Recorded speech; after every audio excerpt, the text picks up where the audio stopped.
In the 8 o'clock hour morning at NTV Wednesday's edition is here, and we get to look at Uganda's procurement system as it stands in 2026.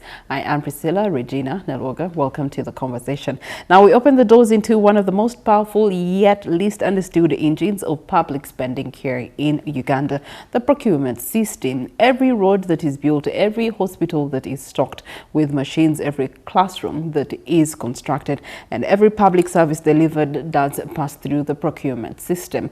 That being said, every year or year after year, reports do continue to come out raising concerns about transparency, delays, inclusion, contract management, and value for money, especially you, the end user or the end consumer. It's saying, well, joining us to unpack Uganda's procurement system right now and where it is succeeding, where urgent reforms are needed, and the nitty-gritties in between is Mr. Levi Bategeka Kabagambe, chairperson of the Institute of Procurement Professionals of Uganda, and he's here to just help us break down transparency studies that do show government contracts being awarded through open competitive bidding and so much more, and how all this in tandem is significant to you. Good morning to you, Mr. Kabagambe. Morning, Priscilla. How are you? I'm good. First of all, tell us more about the institution right now. The Institute of Procurement Professionals of Uganda is undergoing tremendous change, and one such change is to connect directly with the suppliers. And on that note, allow me to immediately announce that we shall have the 10th Annual Procurement Summit and Expo. It will take place in Lugogo, Umasho room. And it is a very important interaction. We shall be interrogating how to deepen procurement outcomes, but importantly, leveraging technology and how to be resilient. On that note, therefore, I'm inviting all small and medium enterprises to come and interact with experts and learn from best practices and how importantly they are selected during the bidding process. Okay. The other thing is they should really come and exhibit what they do, because many times people have said that small and medium enterprises do not have capacity. And the Minister of Finance, Planning and Economic Development, the State Minister, Honorable Msasizi, has promised to come and officiate, and they will interact with the Minister and explain themselves.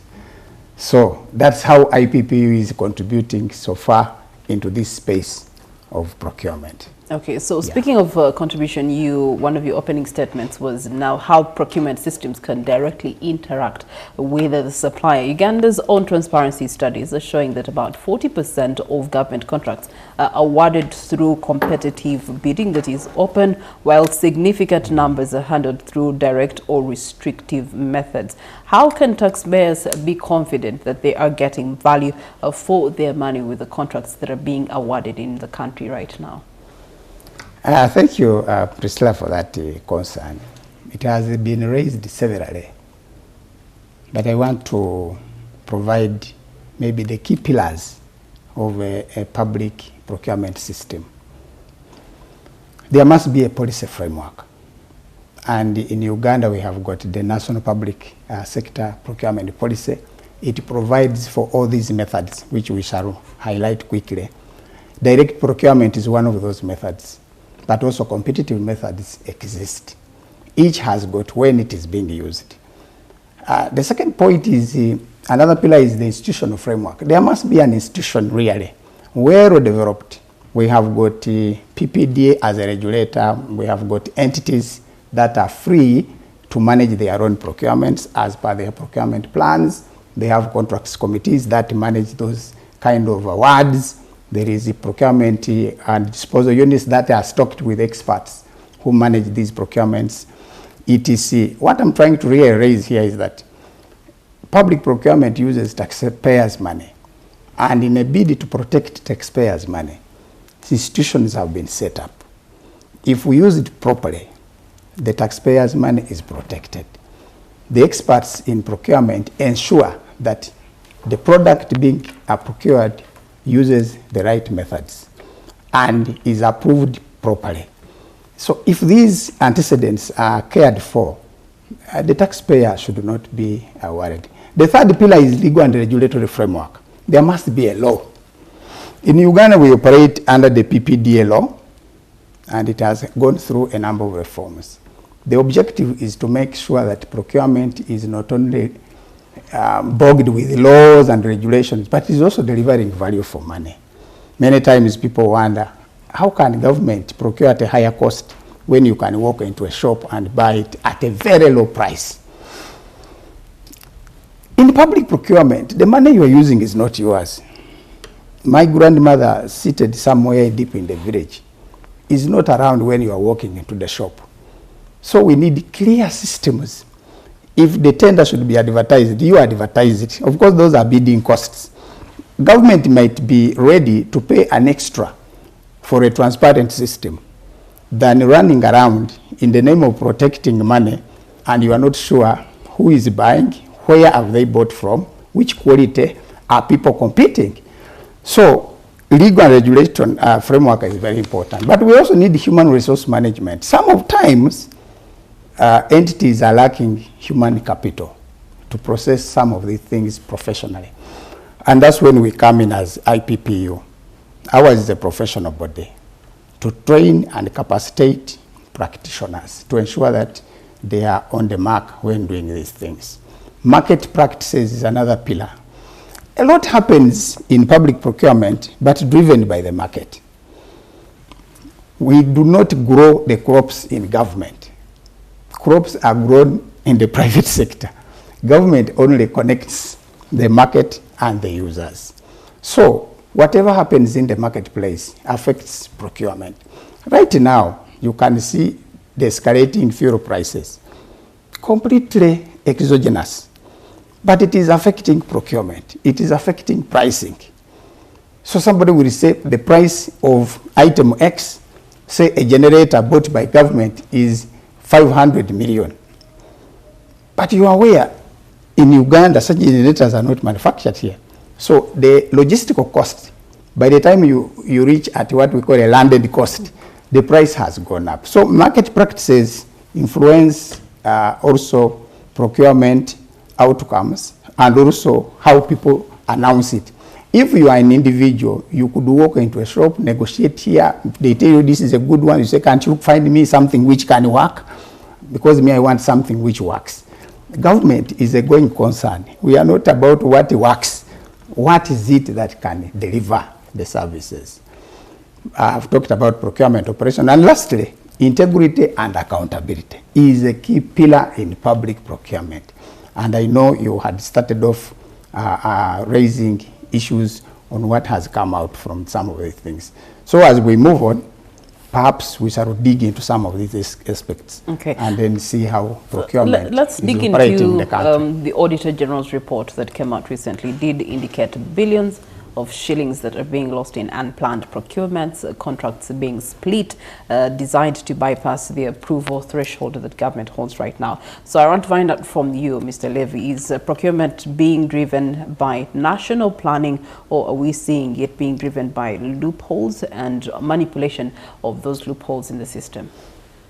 Priscilla, as I indicated, procurement has a policy framework, has a legal framework, and public procurement also has got an approved procurement process, or we call a procurement cycle. Procurement planning is number one, is fundamental when you are doing procurements. We are required every year to submit a procurement and disposal plan. And this articulates what will be procured, which methods will be used, how much is expected to cost, etc. Not all procurements can be planned, because we also have emergency procurements. Sometimes emergencies are not factored in by some people who do interrogation on some of the things. But let me address myself to procurement planning. It is expected that procurements should be planned. There is no shortcut about that. If they can't be planned, it means they are emergencies. And if they are emergencies, the law provides approaches on how you deal with them. So when procuring outside the procurement plan happens, of course the risks are there. Because one wonders, why didn't you plan for that procurement? If you didn't plan and you are procuring, how can we be sure of its cost? How did you envisage the total cost of delivering that product if you didn't indeed plan? How will you pay the supplier? Because now procurement planning is integrated in the other financial management system. You procure, you must be able to pay. You have had in the past, I think it has reduced these days. On average, when we procure, we pay. In the past, you have had how people would demand unpaid bills, months and years. Even in this government took over when some people were demanding money from a minutes time and bought it too and etc. These reforms have ensured that you cannot procure if you do not have money to pay. So procuring outside the plan creates that risk.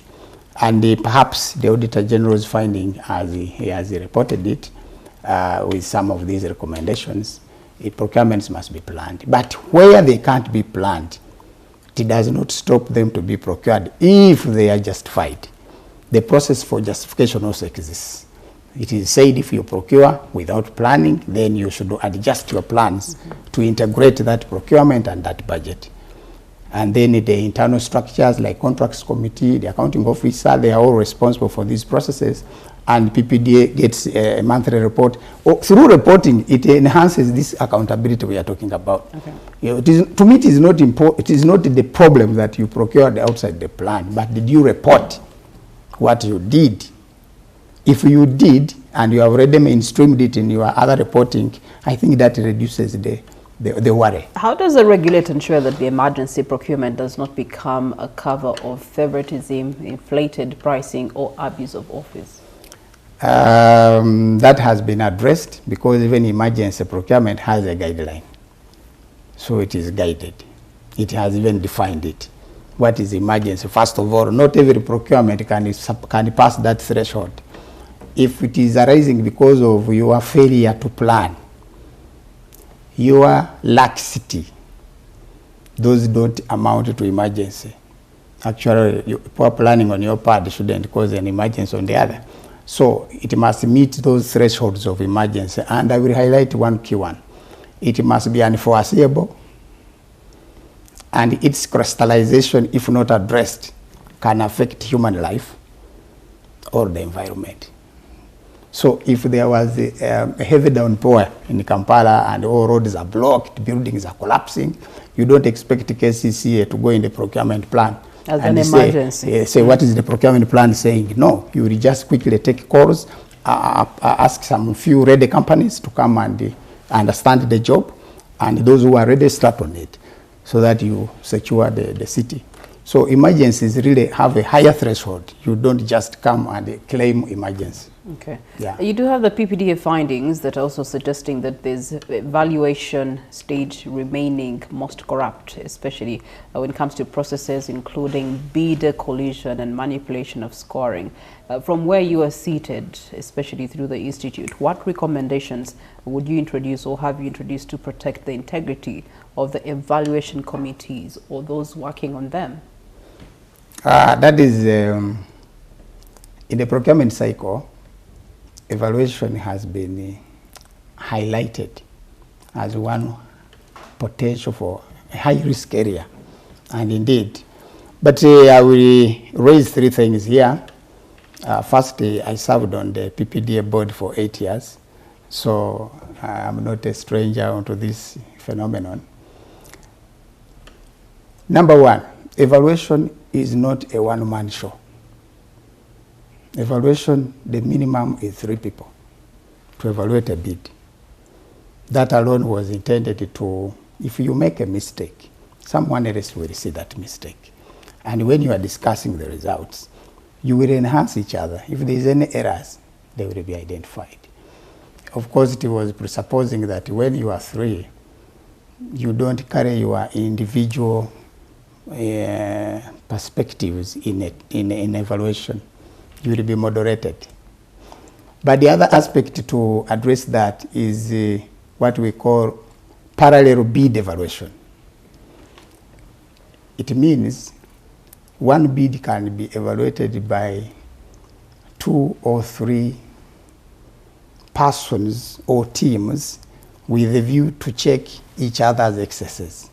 So if you evaluate, you recommend, and that same bid can be, it is given to another, they see. It is common in high value infrastructure projects, not for every small evaluation.